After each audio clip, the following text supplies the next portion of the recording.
Bienvenue dans À la découverte de l'énéagramme, le podcast qui vous guide vers une meilleure connaissance de vous-même et des autres.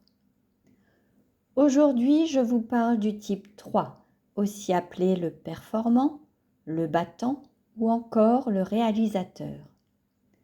Si vous êtes quelqu'un de motivé, orienté objectif, en quête d'efficacité et de reconnaissance pour vos réussites, cet épisode est pour vous. Qui est le type 3 ? Le type 3 est ambitieux, dynamique, orienté vers les résultats. Il a un vrai talent pour se fixer des objectifs et les atteindre.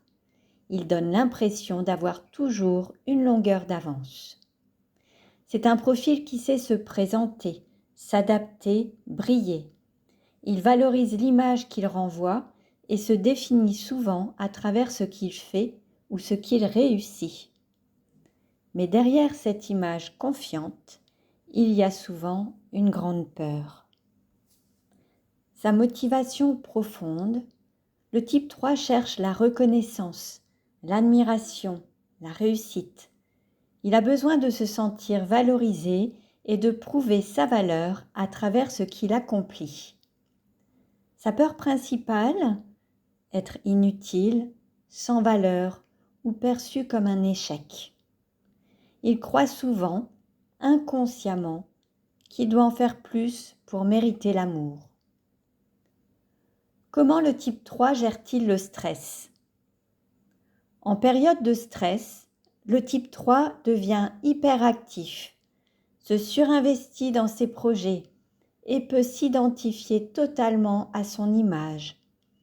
Il enfile des masques de réussite pour ne pas affronter le vide intérieur. Il peut devenir impatient, perfectionniste et même déconnecté de ses émotions, surtout si elles ralentissent sa productivité.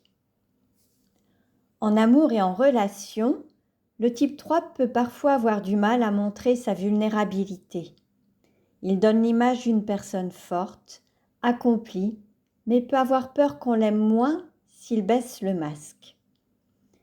Il veut être admiré, mais ce qu'il recherche vraiment, c'est d'être aimé pour ce qu'il est, pas pour ce qu'il fait. Une clé de croissance. Le chemin du type 3, c'est d'apprendre à ralentir, à écouter ses émotions, à être plutôt qu'à faire.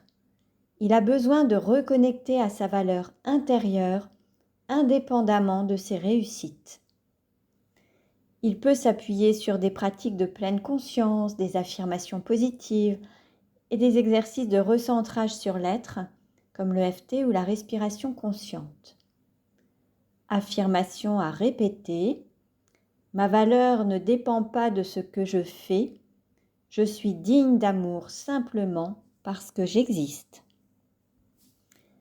Si vous vous reconnaissez dans ce profil, je peux vous accompagner à retrouver le calme, à vous reconnecter à vous-même et à vous aimer sans condition de performance. Dans mon accompagnement, vous apprendrez à identifier vos automatismes de suradaptation, à accueillir vos émotions, à vous recentrer pour rayonner, non pas parce que vous faites, mais parce que vous êtes profondément. Pour en savoir plus, rendez-vous sur mon site www.stéphaniebrancard.com. Pensez à vous abonner si ce n'est déjà fait et vous pouvez me contacter en message privé. Dans le prochain épisode, nous parlerons du type 4, le romantique, sensible et profond à la recherche d'authenticité, d'amour et de sens. Prenez bien soin de vous et souvenez-vous, vous êtes déjà précieux, même sans accomplir. À bientôt dans À la découverte de l'énéagramme.